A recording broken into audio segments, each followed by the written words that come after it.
J'ai été traité pour ça, de manière tout à fait remarquable par des professeurs et des médecins consciencieux, sérieux, qui m'ont pris en amitié d'ailleurs, qui ont fait plus que leur devoir. En une déclaration surprenante et surtout très révélatrice, signée Boualem Sansal.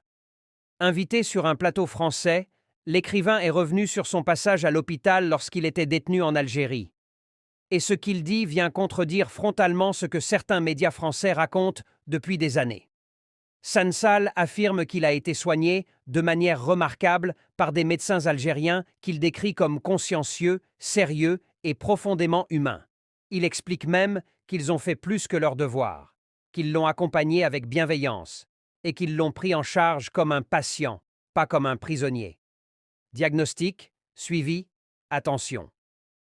Tout a été fait correctement, avec professionnalisme. Et pourtant, à Paris, certains médias ont construit un récit complètement différent. Un récit de maltraitance, de négligence, d'hôpitaux indignes. Mais aujourd'hui, c'est lui-même, Boualem Sansal, qui démonte cette narration. Il raconte qu'à Alger comme à Berlin, les équipes médicales ont pris son cas au sérieux. Cancer de la prostate, anémie, analyse, traitement, pas de brutalité, pas de négligence.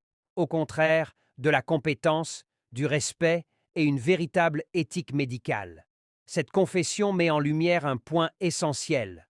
Entre la réalité vécue et l'image fabriquée par certains plateaux, il y a souvent un gouffre. Et quand un témoin direct comme Sansal affirme avoir été traité avec humanité en Algérie, il devient difficile de continuer à vendre le mythe de la maltraitance systémique.